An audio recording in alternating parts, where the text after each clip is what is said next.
Yang menjadi berita buruk adalah kalau ada orang tetap baik, kan itu yang jadi berita buruk. Okay. Ya kan? Dan nanti suami juga akan curiga, kok istriku ini kok nggak tua-tua gitu kan, tetap gadis tinting gitu kan, itu nanti celaka. Jadi berterima kasih kepada Tuhan. Firman Tuhan yang ingin kita diskusikan pada saat ini pelan-pelan aja ya, yaitu ini satu topik yang tough ini namanya, berkat dalam pergumulan. Saya baca firman Tuhan, saya cari-cari karena nggak ada ayat yang disampaikan ya, apa sih? Tapi kalau kita mau berbicara tentang pergumulan, ya sebenarnya mulai dari Kejadian 3 sampai Wahyu 20 itu semua hidup tentang pergumulan ya. Jadi hanya 4 ayat dalam Alkitab yang absen dengan pergumulan, yaitu Kejadian 1 dan 2 dan Wahyu 21 dan 22. Oke, di situ nggak ada lagi pergumulan. Jadi kalau kita itu betul, itu hanya 4 pasal dalam Alkitab di mana tidak ada lagi pergumulan. Jadi bayangkan. Lalu saya teringat berapa saat disampaikan pada saya, ya saya diberkati oleh perenungan saya saat ini. Saya sudah setiap hari saya membuat pembacaan Alkitab, lalu saya membuat tulisan-tulisan dari situ. Lalu saya sangat diberkati oleh, setelah saya dapat berkat juga, ya memang begitu khotbah katanya, harus kita diberkati dulu baru itu bisa menjadi berkat bagi orang. Jadi ini berkat bagi saya. Itu tentang pergumulan seorang bapak, yaitu Yakub. Itu saya bacakan untuk kita. Kejadian pasal 32 ayat 22 sampai 32. Pergumulannya adalah dikatakan di sana begini, pergumulan Yakub dengan Allah. Ini kayaknya judulnya sama ya, pergumulan. Judul yang dibuat oleh Lai sebenarnya itu. Tapi isinya memang itu. Saya baca, pada malam itu Yakub bangun dan ia membawa kedua istrinya, kedua budaknya perempuan dan ke-11 anaknya, dan menyeberang di tempat penyeberangan sungai Yabok. Sesudah ia menyeberangkan mereka, ia menyeberangkan juga segala miliknya. Lalu tinggallah Yakub seorang diri, dan seorang laki-laki bergulat dengan dia sampai fajar menyingsing. Ketika orang itu melihat bahwa ia tidak dapat mengalahkannya, ia memukul sendi pangkal paha Yakub, sehingga sendi pangkal paha itu terpelecok ketika ia bergulat dengan orang itu. Lalu kata orang itu, biarkanlah aku pergi, karena fajar telah menyingsing. Sahut Yakub, aku tidak akan membiarkan engkau pergi jika engkau tidak memberkati aku. Bertanyalah orang itu kepadanya, siapa namamu? Sahutnya, Yakub. Lalu kata orang itu, namamu tidak akan disebut lagi Yakub, tapi Israel, sebab engkau telah bergumul melawan Allah dan manusia, dan engkau menang. Bertanyalah Yakub, katakanlah juga namamu. Tetapi sahutnya, mengapa engkau menanyakan namaku? Lalu berkatilah Yakub di situ. Yakub menamai tempat itu Peniel, sebab katanya, aku telah melihat Allah berhadapan muka, tetapi nyawaku tertolong. Lalu tampaklah kepadanya matahari terbit ketika ia telah melewati Peniel, dan Yakub pincang karena pangkal pahanya. Itulah sebabnya sampai sekarang orang Israel tidak memakan daging yang menutupi sendi pangkal paha, karena dia telah memukul sendi pangkal paha Yakub pada otot pangkal pahanya. Demikian pembacaan firman Tuhan. Berbahagialah kita yang baca dan merenungkan dan melakukan firman-Nya. Ke ibu-ibu sekalian, saya rasa sudah diulang dari tadi, selama kita di dunia ini pasti akan bergumul gitu ya. pasti itu. Bahkan boleh dibilang sejak kita lahir aja udah bergumul ya. Mungkin sejak di kandungan pun kita udah bergumul sampai napas terakhir, gitu kan? Karena katanya waktu napas terakhir ditarik itu juga masih bergumul itu. Ada siksaan sedikit sebelum napas terakhir dihembuskan. Walaupun saya sendiri belum pernah melihat terakhir orang meninggal, belum. Saya lihat nonton melihat langsung mertua saya, tapi waktu napas terakhir saya nggak lihat. Tapi pergumulannya luar biasa waktu terakhir, sampai kayaknya sampai susah kayaknya. Nah, tapi ada orang yang nggak begitu, tapi tetap aja pergumulan ada. Jadi selama kita hidup di dunia ini pasti akan bergumul. Memang bedanya adalah pergumulan satu dengan lain beda-beda, itu aja. Nah, bahkan kalau kita belajar dari firman Tuhan, termasuk tokoh-tokoh iman itu, jika kita belajar semua dalam Alkitab semua bergumul. Sekali lagi, sekalipun beda pergumulannya. Mulai dari Adam, kita masuk nanti pada tokoh-tokoh berikutnya seperti Nuh, bergumul juga dia. Kok 120 tahun aku khotbah kok nggak ada yang tobat-tobat. Nah, itu kan pergumulan itu. Kita baru menginjili orang 2 kali, kita bilang aduh kenapa ini baru 2 hari kan, ini 120 tahun.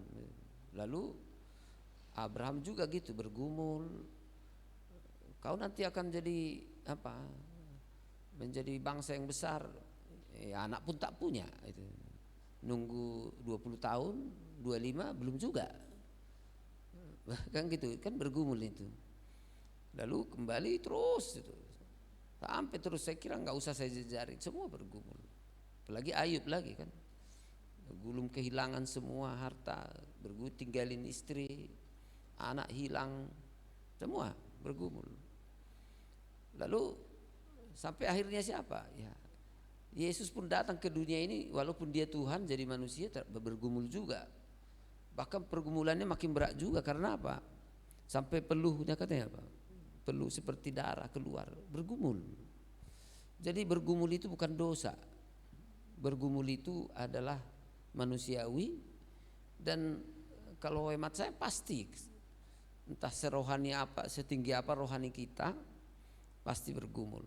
Enggak ada. Jadi bergumul itu bukan penyakit. Bergumul itu juga bukan kelemahan iman. Jadi sampai akhirnya Paulus juga gitu terakhir, bergumul, dia di penjara. Kenapa aku di penjara? Padahal nggak buat salah.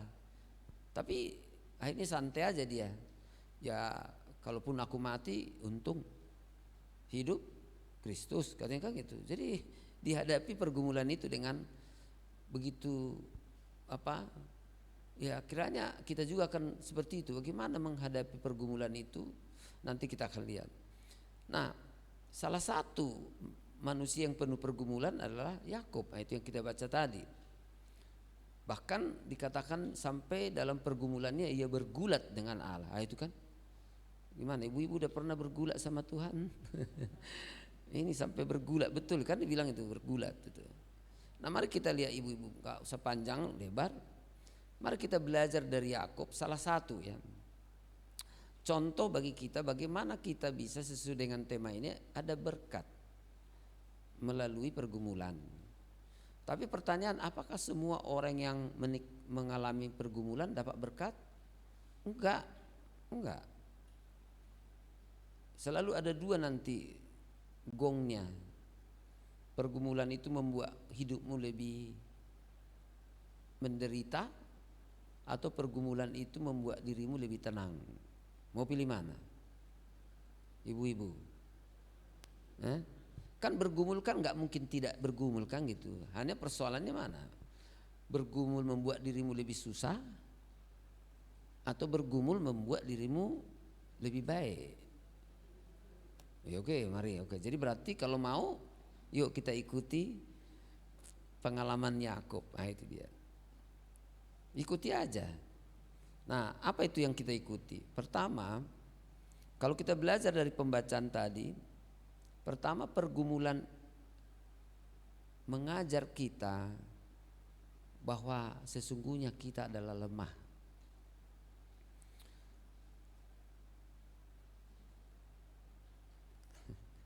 Yakub menghadapi Esau, itu ceritanya di sini kan.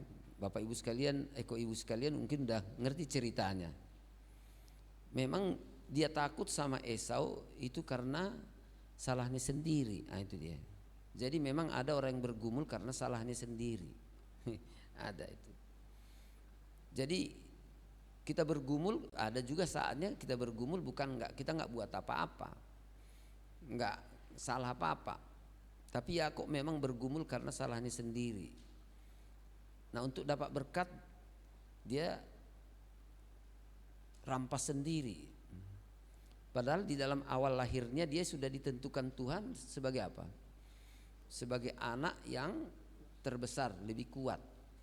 Tapi nggak sabar dia rampas sendiri.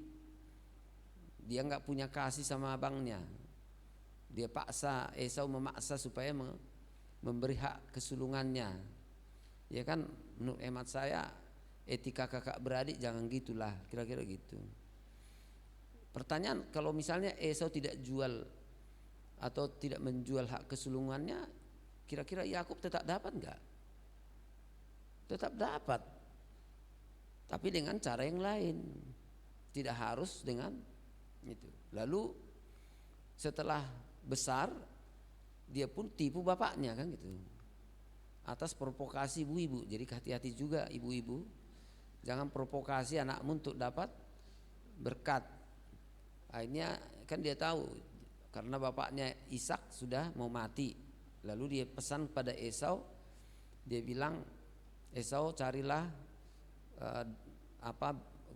buruanmu, masaklah seperti yang kusukai, nanti supaya keberkati kau. Tapi rupanya didengar ibunya. Nak, cepat kan gitu. Lalu ditipunya, dikasih jubah berbulu. Dia tahu kesenangan suaminya, lalu diberkatilah Yakub. Tapi itu kan tipuan namanya. Tak ada akibatnya? Ada. Sebenarnya dia kan sudah dapat kesulungan itu sebenarnya, walaupun dia tidak harus rampas. Karena udah dibilang Tuhan. Nah, akibatnya apa? Sakit dia. Sakitnya di mana? Kalau hak sulung itu kan dapat warisan. Tapi pertanyaan, siapa yang nikmati warisan? Esau. Dia jadi tuan tapi jadi babu. Karena dia harus lari ke rumah Laban. Dia harus kerja di situ 7 tahun untuk dapat tadinya Rahel. Tapi dia ditipu karena penipu itu kan. Iya. Nah, itu baru akhirnya dia kerja 7 tahun lagi untuk dapat Rahel.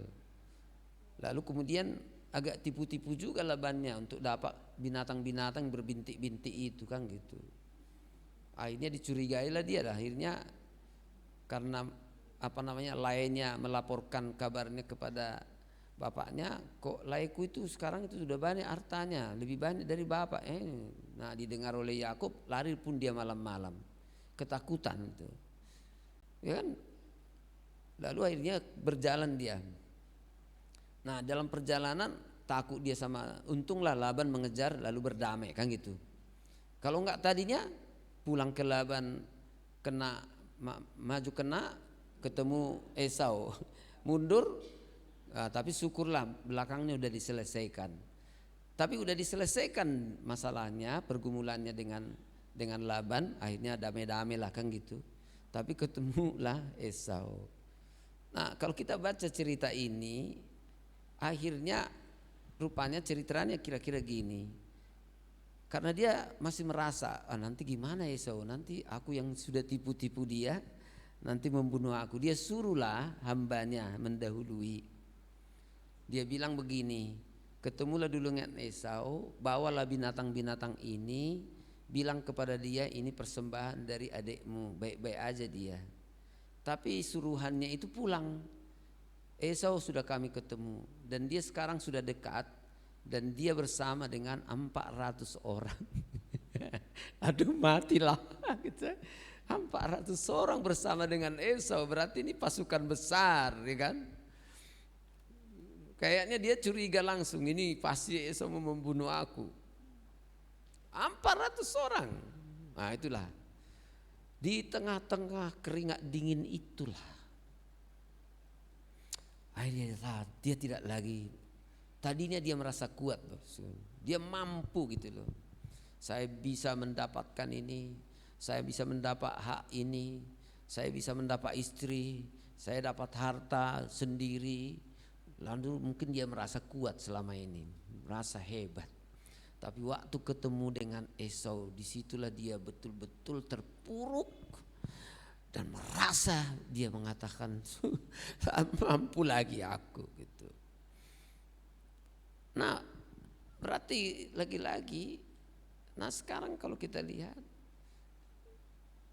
sadar Esau dia lemah.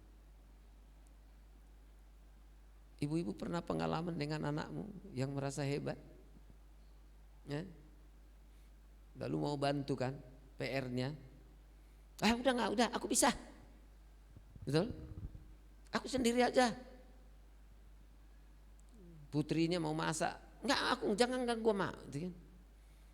Kira-kira mendengarnya enak nggak? Seolah-olah aku nggak butuh kau kan gitu. Tapi pada waktu dia katakan, ma nggak bisa aku ini ma, kira ajarin aku ma, senang mendengarnya. Oh ya, sebenarnya Bapak kita di surga pun sebenarnya begitu. Kadang kita, semua kita adalah kadang bercenderung sombong itu, cenderung bisa kuat. Kita andalkan apa? Andalkan kemudahan kita karena masih hebat. Baru sadar waktu tua ya, betul, Inang ya.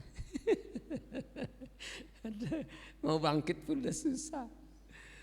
Oke. Itu bukan hanya dalam usia, dalam semua hal. Kalau kita udah punya uang kayaknya nggak perlu Tuhan. Kalau kita punya kedudukan kayaknya nggak punya Tuhan. Jadi saya yakin juga sekarang Bapak Sambo sadar sekarang dia lemah. Termasuk ibu apa tuh? Mungkin selama ini dia selalu andalkan pangkatnya, ya kan? Mungkin selama ini dia kekuatan, banyak kawanku, bisanya kututup mulutnya dan sebagainya. Itu jangan Bapak Ibu sekalian, enggak berlaku sama Sambo, sama kita semua. Ada kecenderungan kita untuk saya enggak butuh Tuhan, saya bisa. Tapi syukurlah, makanya aku bilang, pertanyaan, pada waktu kita mengaku lemah dan menyerah kepada Tuhan, Tuhan senang? Menurut Bapak Ibu sekalian, senang Tuhan? Saya yakin senang. Nah jadi berarti saya yakin disitulah senangnya Tuhan, karena ada seorang anaknya sadar akan lemahnya dirinya. Makanya ayat itu mengatakan lalu datanglah seseorang, ya kan? Lalu kalau kita lihat di situ, lalu tinggallah Yakub, ayatnya yang dikatakan, dan seorang laki-laki datang itu bergulat dengan dia. Oke, saya belajar dari sini.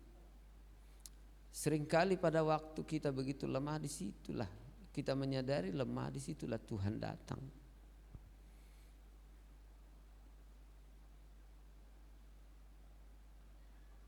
Pada waktu saya bilang Tuhan tidak bisa lagi aku, justru seringkali Tuhan datang. Pada waktu kita merasa bilang bisa, kayaknya Tuhan nggak mau datang. Jadi syukurlah, kira-kira begitu sebenarnya. Jadi kalau dibilang syukurlah engkau meyakini kau lemah,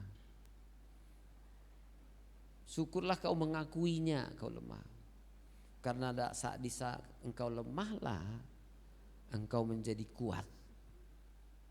Kan itu yang dibilang kepada Paulus. Jadi Bapak, Ibu-ibu sekalian, kalau kamu bergumul dan pergumulan itu sering kali, kalau saya bilang bahasanya adalah memaksa kita. Sering kali itu memaksa kita mengakui bahwa kita lemah. Dan bahwa mengakui hanya Tuhan yang kuat. Jadi pada saat kita mengatakan aku lemah, sama dengan seperti pernyataan Daud, engkaulah gembalaku dan akulah dombamu. Kan gitu? Siapa domba? Kan gitu? Domba itu bodoh. Jadi pada saat kita mengaku bodoh lah, Tuhan bisa hadir dalam hidup kita.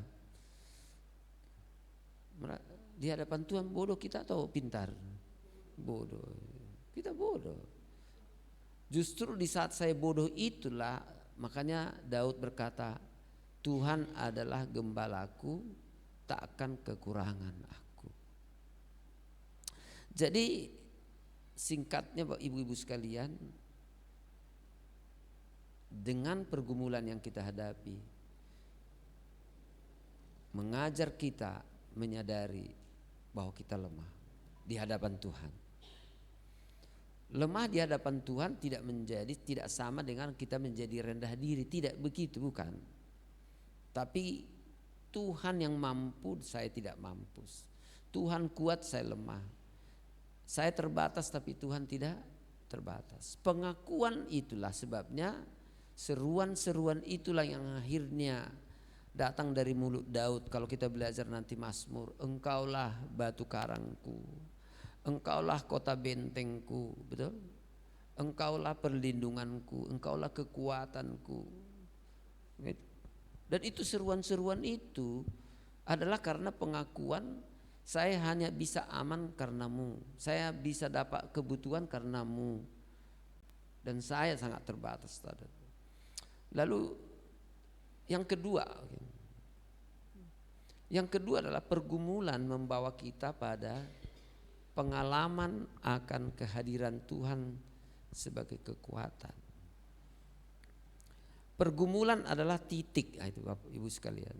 Saya belajar dari semua, kalau nanti kita belajar dari semua tokoh, pergumulan seringkali menjadi titik awal di mana seseorang menentukan apa dan kepada siapa seseorang itu datang.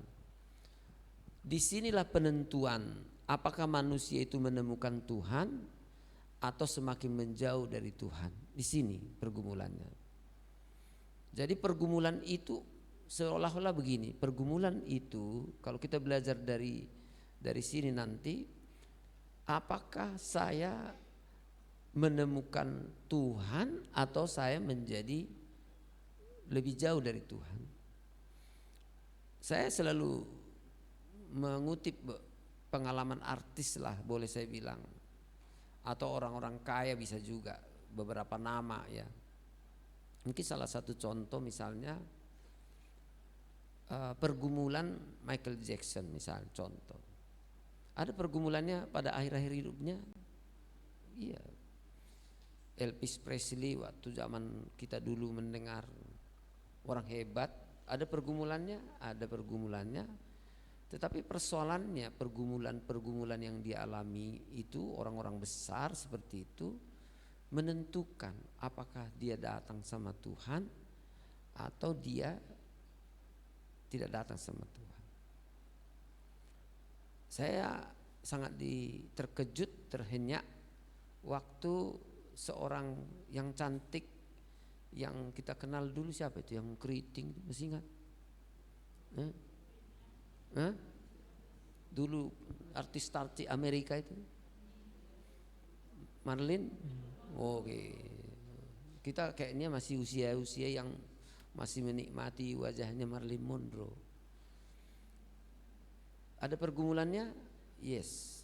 Lalu Billy Graham datang. Marilyn Monroe, engkau butuh Yesus. Dia bilang apa? Aku gak butuh Yesus. 3 hari kemudian dia mati. Oke? Jadi dia itu ada kesempatan bertemu Tuhan, ada. Tapi dia memilih untuk tidak. Tetapi tidak demikian dengan Yakub. Itu dia. Contoh lagi nih. Yakub mendapat pengalaman tekanan pergumulan, namun disitulah dia bertemu Tuhan.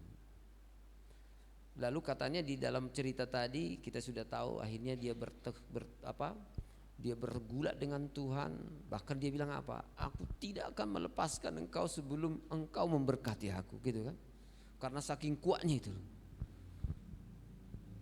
Gak mungkin aku lepaskan engkau. Lalu katanya saking kencangnya dipegang laki-laki itu sampai dipukulinnya. Bahkan pukulan itu membuat dia apa? Menjadi jalannya jadi pincang. Tapi kepincangan itu membawa akibat dia bertemu dengan Tuhan. Makanya ibu-ibu nanti hafal itu. Maka katanya tempat itu disebut apa? Peniel. Aku melihat Tuhan, aku bertemu Tuhan. Kapan? Waktu dapat uang 1 M? Oke, waktu dapat rumah baru? Enggak, seringkali enggak. Waktu dapat jabatan baru? Enggak. Coba baca dari sejarah. Jarang orang bertemu dengan Tuhan pada waktu dia kaya raya. Jarang. Jarang orang bertemu dengan Tuhan pada waktu dia sehat-sehat saja. Tapi yang paling sering malah justru dipakai Tuhan. Gak tahu kenapa itu. Memang karena bandalnya manusia, gak tahu juga. Kayaknya kita harus apa dulu? Harus mengalami keterpurukan dulu, baru disitulah Tuhan menampakkan dirinya dan akhirnya dia melihat Tuhan. Gimana? Mau melihat Tuhan? Mau bertemu Tuhan? Apa yang harus terjadi? Jadi bagaimana? Masih mau membuang pergumulanmu? Gimana? Masih mau membuang pergumulannya? Atau bilang apa sama pergumulan? Mari datang. Mari. Oke. Betul kan? Jadi akhirnya dia mendapat apa? Di dalam pergumulan itulah justru dia mendapat kekuatan. Kan gitu? Nah, sekarang persoalannya, setelah kita lihat nanti, ya kan? Esau berubah enggak? Masih ada enggak 400 pasukan itu? Masih di situ.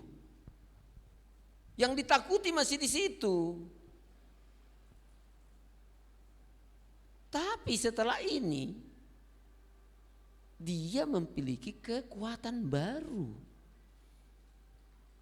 Nah, seperti kesaksian ibu tadi, situasinya enggak berubah. Siapa yang berubah? Saya yang berubah. Tapi kadang-kadang doa kita apa? Kalau ada jalan di sana, Tuhan, kalau ada yang membuat kita susah dengan tetangga, doa kita apa? Tuhan usirlah tetangganya, kan gitu. Jadi tetangganya yang disuruh pergi, ya kan? Lalu doa kita selalu sangat cepat. Tuhan sembuhkanlah saya kalau sakit. Itu doa kita. Kalau kita kekurangan langsung kita bilang kirimkanlah uang. Kalau kita lemah langsung kuatkanlah saya. Enggak, ini bukan itu yang terjadi di sini. Justru keadaan tidak berubah. Yang menghalangi kita enggak berubah. Tetap di situ paku-paku itu, tetap di situ duri-duri itu, awan itu tetap di situ. Malah kadang-kadang awan itu makin pekat. Nah itu dia masalah seperti lagu tadi. Tetapi saya punya kekuatan untuk menghadapinya. Dan bukan saja dia punya kekuatan, justru dia tidak lagi melihat Esau sebagai sesuatu yang menakutkan, tapi dia tahu ada risiko itu tetap. tapi dia sendiri sudah dapat kekuatan menghadapinya. Salah satu contoh jemaat saya, karena mereka memelihara babi, ya kan? Kok kasar kali ya, pinahan. Soalnya kan sekarang harus halus-halus ngomongnya. Pembantu jangan bilang pembantu, tapi asisten. Nah itu, bukan lagi tukang bersih-bersih, bukan cleaning service lagi, tapi apa? Office boy, office girl. Nah itu keren itu. Jadi ini pun begitu. Itu namanya ya si Pina, itulah pinahan lobu. Di saat itu dia sudah, kalau nggak salah dia sudah pinjam uang sekitar 80 juta. Dia pinjam untuk memperbanyak karena saat itu si Pina itu mahal. Lalu tiba-tiba datanglah virus. Satu-satu mati babi ini. Utang oke, dan sebagainya. Singkat ceritanya ya memang kami diskusi dan akhirnya dia bilang, akhirnya dia bersaksi satu kali hari Minggu. Kesaksiannya sangat luar biasa memberkati saya. Pak Pendeta dia bilang, dan juga kepada jemaat, sekarang saya tidak berdoa lagi supaya babi saya mati. Tidak mati. Saya tidak lagi doanya. Kan kalau biasanya kita kan selalu datang kalau bisa undang pendeta untuk apa? Tengking tuh, tengking. Bahkan sekarang ada gereja yang selalu menengking. Tengkingnya apa? Setiap ibadah selesai kami tolak, gitu. Kami tolak penyakit, kami tolak kemiskinan, kami tolak kebangkrutan, kami tolak ini setiap minggu itu, tolak terus. Hanya tolak angin aja nggak dikasih kan? Tolak. Saya bilang ini kalau mau menolak seperti itu, ya udah jangan tinggal di dunia ini. Tapi ibu itu mulai seperti ibu tadi bersaksi, dia orang sederhana, dia bilang, saya tidak lagi berdoa supaya pinahan lobu saya tidak mati. Tapi saya berdoa pada Tuhan dan Tuhan sudah memberi. Tuhan berilah saya kekuatan untuk menghadapi kematian pinahan lobu saya. Hebat. Berarti kematian masih datang, masalah masih ada, tapi hatinya jadi kuat dan tenang. Sebenarnya itulah yang disebut dengan damai yang sejati. Jadi kalau ibu-ibu sekalian mau berbicara tentang damai sejati, sukacita sejati, tidak terjadi di saat uangmu banyak. Sehingga kalau kita belajar surat Filipi, kapankah Paulus berkata bersukacitalah senantiasa? Kapan? Saat dia ada dalam penjara. Penjaranya bukan kayak di Indonesia atau apalagi di Amerika. Penjara itu gelap, semuanya serba susah. Lalu kemudian biasanya banyak tikus di situ. Tapi tulisan Filipi muncul dari penjara itu dan memberi surat itu kepada jemaat di Filipi. Dia selalu kata-kata yang diulang-ulang di situ, bersukacitalah senantiasa. Jangan khawatir tentang apapun juga, tapi nyatakanlah segala hal di dalam doa dan permohonan. Kalau aku hidup untuk Kristus, kalau mati pun saya itu keuntungan. Ini luar biasa itu. Apa? Kenyamanan dan kedamaian macam apa itu?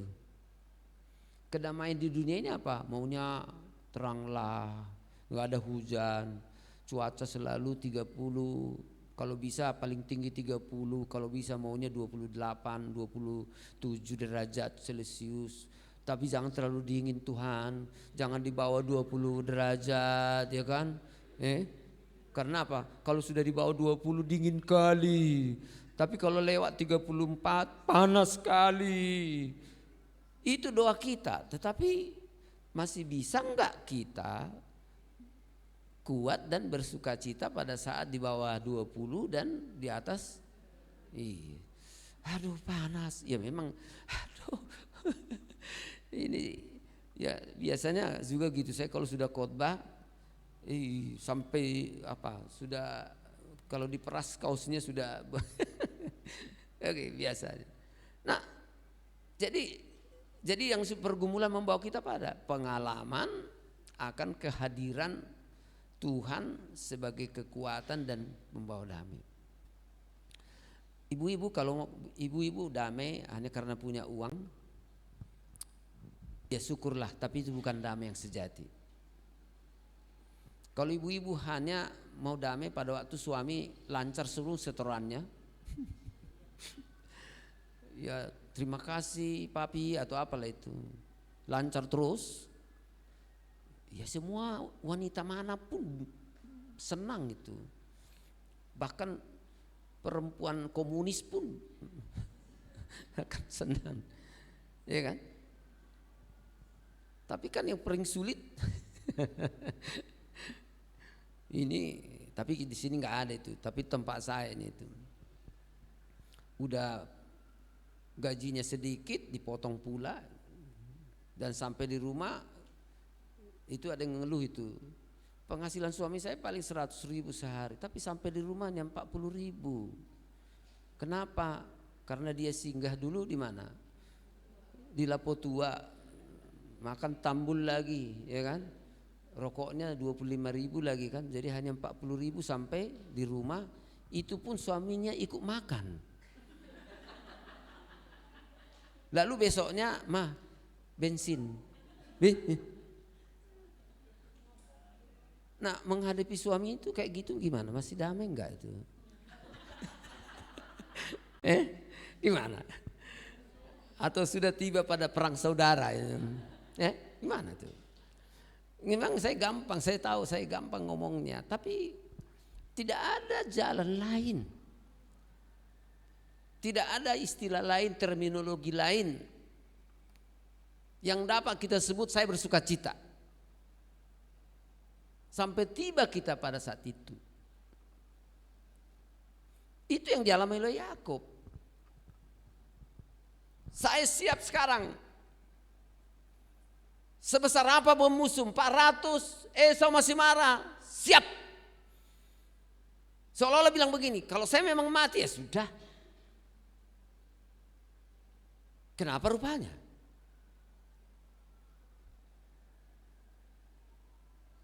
Sama aja kan, saya selalu bilang pada jemaat, ya kalau saya harus selesai rupanya di dunia ini apa rupanya? Kalau sudah 63, saya sekarang 63 tahun. Jadi kalau 63 lalu sudah berhenti, kenapa rupanya? Ada masalah? Apa masalahnya? Tangis menong portibion, jepek dope umur nang amatin na, terserah dia itu.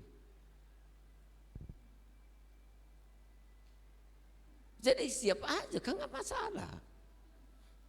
Memang dari segi manusia janganlah dulu, cucu pun belum lihat, anak pun belum pacaran, anak saya 2 kan, masih mau wisuda nanti bulan 7 ini yang pertama. Jatuh cinta sama perempuan belum, itu dia. Jadi ya digedo marpahupumul songone. Betul enggak?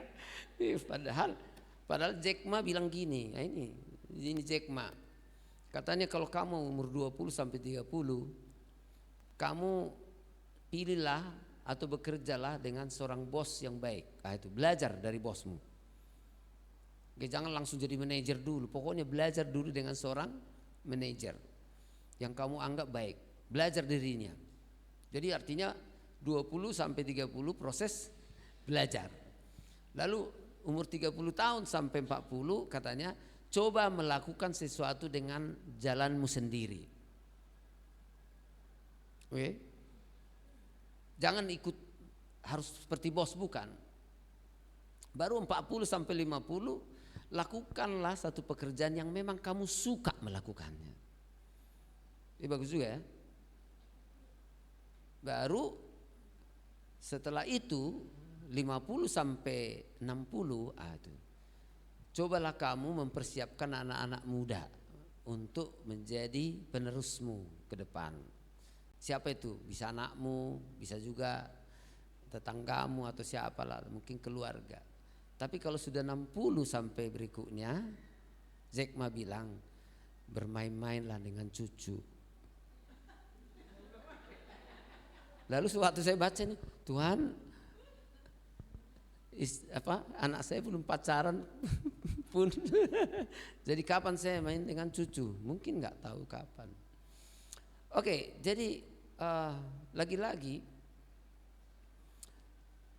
pergumulan membawa kita pada pengalaman akan kehadiran Tuhan.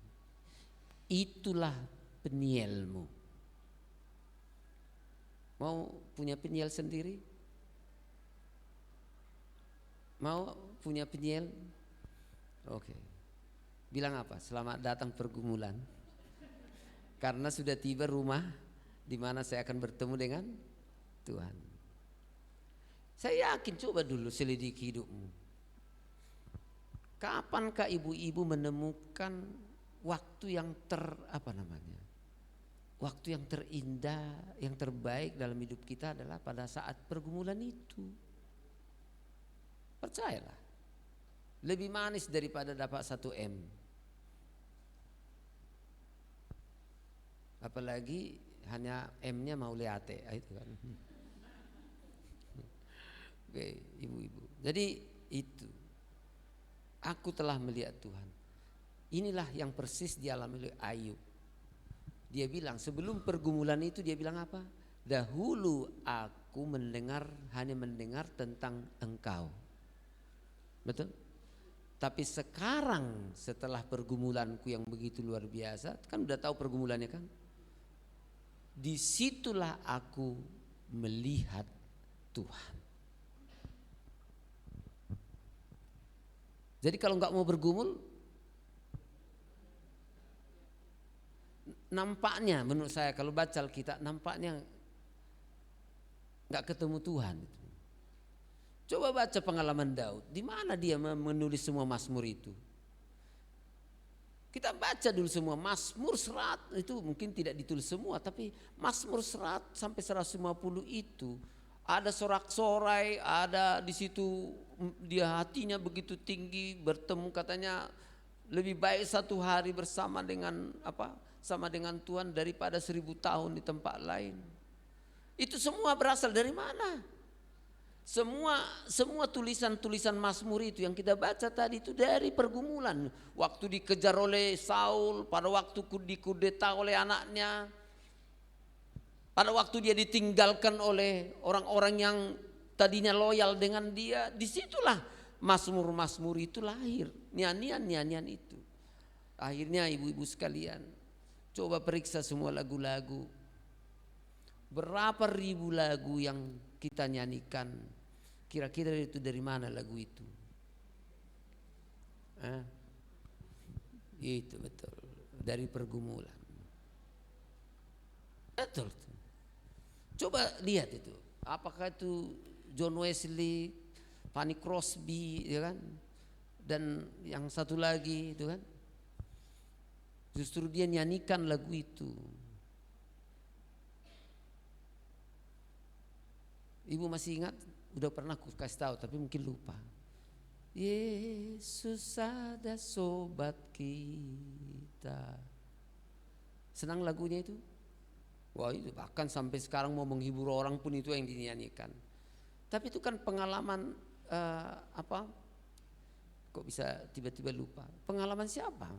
Itu pengalaman seseorang yang mau menikah, tinggal beberapa hari lagi, tapi pasangannya sakit dan mati. Jatuh patah hati lah dia di Finlandia. Lalu karena menghilangkan kesedihannya, dia tinggalkan mamanya di sana, lalu dia pergi ke Kanada. Dia menjadi seorang guru. Dan setelah beberapa tahun, rupanya muncul lagi perasaan cinta dengan seorang perempuan. Peristiwanya sama. Sebelum menikah 1 minggu lagi kecelakaan, mati. Ibu hado portibion kayak gitu ya. Tidak lama kemudian langsung dia dengar mamanya meninggal. Gak bisa dia lihat, sakit. Tapi di saat-saat pergumulan yang berat itulah bertemu Tuhan dan akhirnya dia menyanyikan sebuah lagu. What a friend we have in Jesus. Oke, mau muncul lagu-lagu? Aku takutnya nanti lagunya apa? Sitako nau begu inna doan. Atau lagunya apa? Pulangkan saja. Malah dipulangkan ya kan? Dan lagu-lagu lain saya nggak tahu itu. Lagu Batak paling banyak nangis-nangisnya gitu kan. Apalagi ada seorang nenek-nenek nyanyi, kurang ngajarnya ibu-ibu nenek-nenek, kupikir dalam hatiku itu. Kenapa? Aku kan udah ada lagu itu, dilihat udah nenek-nenek ini nyanyi lah ini di satu pesta. Dia bilang apa namanya? Aku jatuh cinta dengan laki-laki, tapi aku udah menikah ya. Dia pun udah menikah. Jadi orang artinya dia rela selingkuh gitu. Demi apa? Selingkuh demi cinta itu dia. Saya bilang apa ini? Opung-opung pula yang nyanyi itu. Rela doa katanya, rela doa ini demi cinta. Katanya rela selingkuh demi cinta. Bah, ayah ada pungon. Kalau anak muda yang nyanyi masih mendingan ini. Opung-opung pula, songon nagu tui musero memang. Oke. Nah maksud saya, oke mari ibu-ibu. Jadi itulah kurasa. Jadi kalau mau diberkati, kalau mau muncul nyanyian yang indah, nantikanlah dalam pergumulanmu itu akan saat bertemu Tuhan dan munculnya apa namanya itu lagu-lagu baru. Nah ini mudah-mudahan saya nggak memperpanjang masalah ini, makin lama makin tua itu makin panjang khotbahnya. Masalah buruk itu sebenarnya gini, buruk itu sebenarnya buruk itu hanya pada kacamata kitanya itu. Oke. Jadi masalah definisi kita buruk itu definisi kitanya itu. Oke, contohnya kalau anak kita bawa ke fountain atau mana ada beli es krim. Lalu tiba-tiba waktu jalan es krimnya jatuh. Ibu-ibu kira-kira itu kan kiamat itu, betul nggak? Benar nggak? Bagi dia kiamat nggak? Kiamat itu. Kayaknya nggak ada lagi es krim, kira-kira gitu. Tapi mamanya langsung bilang apa? Atau ali biar dos pada siapa tahu kayak mama di Terutung sana. Oh kurang aja, dan hati-hati nggak rutuh harga ini kan. Nggak hilang es krim beting muse kan, songona dihutai. Ada yang songoni sonari kan, bilang apa? Gak apa-apa nak, betul? Nanti beli lagi. Nah, jadi ibu-ibu melihat masalah itu apa? Gak apa-apa. Tapi anak kiamat, nah itu. Nah, sebenarnya sama dalam hidup kita, persis itu sebenarnya. Kita aja yang melihat itu kiamat, tapi Tuhan bilang, nak, gak apa-apa. Bahkan pergumulan-pergumulan kita itu sebenarnya kayak nonton filmnya. Saya pernah nonton sama anak saya, TV yang sama, film yang sama. Duduk laki-laki 2 orang. Anak mudanya udah jatuh. Wow, lalu udah gini kan, jantungan. Tapi kok anak saya ini santai aja. Kok ini saya udah jantungan, dia kok santai aja masih sambil lihat sambil gitu. Nah, bedanya apa? Bedanya rupanya saya belum pernah nonton filmnya. Tapi dia jadi udah tahu di akhirnya. Oke. Jadi ibu-ibu kalau merasa bergumul, nampaknya sakit, nampaknya begitu mengerikan, ibu-ibu bilang, filmnya belum selesai. Karena apa? Filmnya belum selesai biasanya. Bagaimana biasanya? Hampir semua film itu happy ending, benar gak? Oke, itu rupanya yang ketiga. Pergumulan itu adalah alat Tuhan menuntun kita kepada rencananya. Oke, ibu-ibu ingat ya. Jadi yang pertama tadi pergumulan itu menyadarkan kita akan lemahnya hidup kita. Pergumulan itu adalah tempat di mana kita membawa kita pada pengalaman untuk tinggal di dalam Peniel, melihat Allah. Dan sehingga muncullah lagu-lagu baru yang muncul. Lalu yang terakhir adalah pergumulan itu adalah alat Tuhan menuntun kita kepada rencananya. Belajar dari Yakub dalam pergumulan sejak lahir hingga ia melarikan diri ke Laban dan harus melarikan diri dari Laban dan bertemu kembali dengan Esau. Semua pergumulan yang panjang itu, walaupun Bapak Ibu sekalian, saya tahu gini, kadang-kadang saya tidak suka saya gagal, terus terang nggak ada. Kita bisa gagal karena apa? Karena kerjaan kita sendiri, karena kesalahan kita sendiri, atau mungkin bukan karena kesalahan kita sendiri. Sama, Yakub itu bergumul karena kesalahannya banyak malah. Tapi ibu-ibu sekalian, ini seperti tadi dikatakan, ayat itu sudah dikutip sama ibu tadi. Aku tahu sekarang Allah turut bekerja, bukan untuk ya, dalam segala sesuatu untuk mendatangkan. Coba ingat ibu-ibu, coba di situ. Aku tahu sekarang Allah turut bekerja, termasuk kekeliruan kita, termasuk kejahatan kita.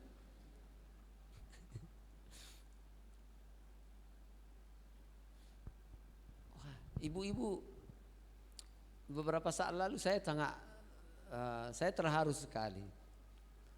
Pada waktu Yehuda, ini maafkan saya nambah ya dikit, boleh? Waktu Yehuda istrinya meninggal, kan ada anaknya, 3 anaknya. Lalu anaknya yang pertama menikah dengan Tamar, betul? Lalu anaknya yang pertama itu karena jahat mati, diganti dengan anak yang kedua, betul?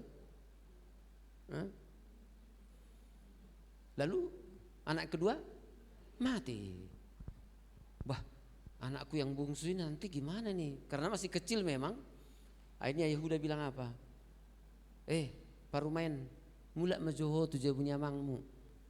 Anong mulundum, kalau udah besar nanti anakku ini yang bungsu ini, baru nanti disitulah ku panggil kau supaya ku kasih jadi suamimu. Singkat ceritanya, nanti baca ibu-ibu. Akhirnya rupanya si Tamar ini menanti-nantikan, dan dia sudah melihat anak bungsunya sudah besar, tapi kok enggak ditepati janjinya. Lalu akhirnya si Tamar ini membuka tudung jandanya. Itu kan karena zaman dulu diketahui janda atau tidak itu ada tandanya. Lalu dia duduk di pinggir jalan, menyamar menjadi pelacur. Karena si Tamar tahu mertuanya ini mau lewat. Akhirnya duduk di sana. Mungkin si Yehuda ini karena istrinya udah mati, mungkin kesepian. Kan itu terjadi cerita itu. Lalu diambilnya perempuan itu, seperti melacur lah kira-kira gitu. Lalu kemudian mana bayarannya kira-kira gitu. Nah mungkin rupanya waktu itu bayarannya nggak ada. Lalu dikasihlah semacam tanda gelang. Lalu dibilang pada perempuan ini, inilah kau pegang sebagai tanda supaya nanti aku datang sudah tahu siapa dirimu, kan gitu. Atau kau bisa mengadu nanti kepada siapapun dengan membawa ini laki-laki yang berhutang sama aku kira-kira. Ternyata perempuan itu pun hamil. Nah itu dia. Lalu sampailah kabar kepada Yehuda. Menantumu di sana itu sudah apa? Hamil. Wah kurang ajar itu kan zaman dulu. Ayo bakar, katanya dia sendiri yang bilang. Ternyata waktu dia sampai ke sana, sebelum dibakar, perempuan itu bilang, inilah laki-laki yang menghamili aku katanya. Jadi lahirlah siapa namanya? Lahirlah namanya Peres. Jadi Peres itu siapa? Anak yang dikerjain oleh mertua. Mengerjain siapa? Mertua parumain. Buhado, roado teh. Roa? Mula dong songoni dapat tamu buhado, jalom mudo pe. Enggak. Oke, enggak. Oke, ibu-ibu coba baca Matius. Coba lihat. Matius. Matius bilang apa? Inilah silsilah Yesus Abraham kan? Terus apa katanya? Abraham, Ishak, terus Yakub, udah. Isi deh, Peres. Lalu terakhirnya itulah juga silsilah siapa? Aduh, ya harus lepung. Oke, saya tidak mau supaya cerita itu sebenarnya kalau boleh kita bilang siapa yang suka dengan cerita itu sebenarnya. Tapi yang pesan yang ingin disampaikan di sini adalah seperti bilang Allah turut bekerja dalam segala sesuatu untuk mendatangkan kebaikan. Ali unang idoko kamu no atau songoni lau masongoni babah. Bukan. Toh juga nanti Tuhan akan bikin apa? Akan muncul kebaikan. Enggak, bukan begitu. Yang ditekankan di sini adalah walaupun penuh kesalahan Yakub, banyak kesalahan dia. Hidupnya nanti penuh dengan gejolak luar biasa. Tetapi Bapak Ibu-ibu sekalian, coba kita baca pasal 33 ayat 18 sampai dengan ayat 20. Ada enggak yang bisa membacakan itu?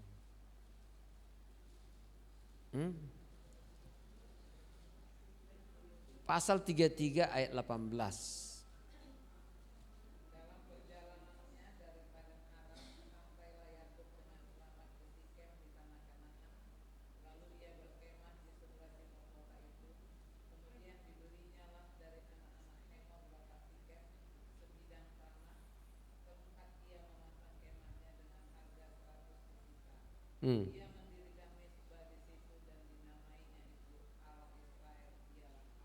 Sampai di mana? Dia sampai di mana? Padan Aram sampailah Yakub dengan selamat ke Sikem. Di mana? Apa itu tanah Kanaan? Perjanjian dimulai dari mana? Abraham. Yang nanti berlanjut ke Ishak. Satu generasi itu berarti apa? 40 tambah 40, 80 tahun kemudian Yakub pun yang sudah lari kemana-mana,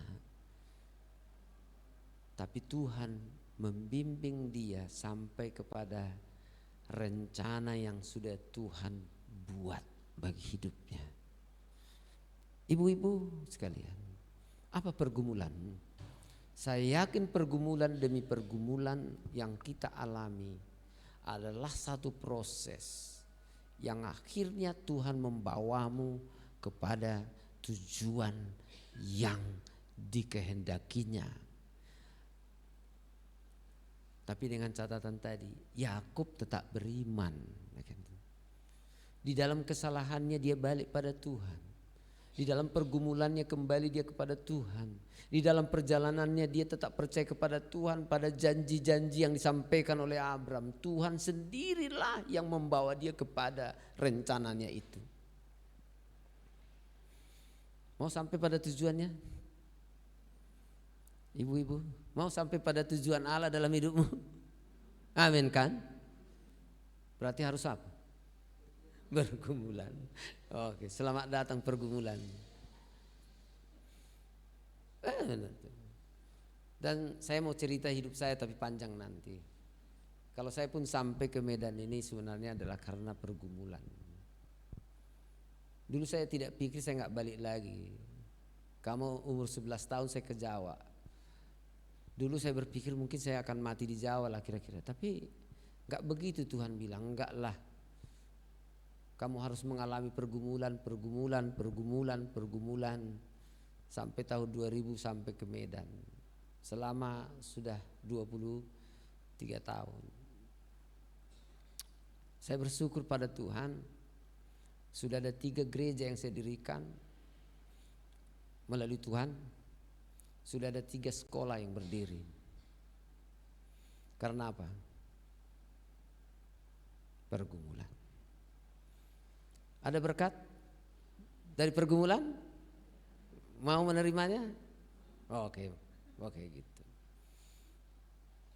Nah, itulah yang disebut dengan, jadi doa untuk dalam pergumulan bukan untuk melenyapkan masalah-masalah yang kita hadapi. Itu yang pertama. Pergumulan sering dipakai Tuhan untuk membentuk kita agar kita hanya memiliki sifat-sifat Tuhan. Dan itu yang dimiliki oleh Yakub. Pergumulan akan dipakai Allah membawa kita pada rencana dan tujuannya apabila kita tetap beriman kepadanya. Jangan menyerah ibu-ibu oleh karena pergumulan. Kiranya Tuhan berkati kita. Mari kita doa. Bapa, terima kasih.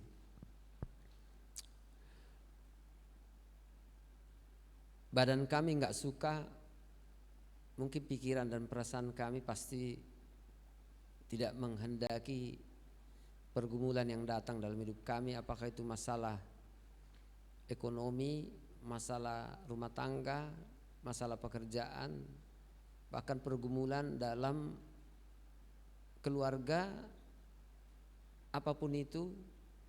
Apakah kami telah didahului oleh suami, apakah karena kami masih menanti keturunan, atau karena hal-hal lain. Bapak, sebenarnya pergumulan dan sesuatu yang buruk itu adalah terminologi kami. Tapi Tuhan melihatnya itu adalah sebagai suatu proses untuk membawa kami menjadi lebih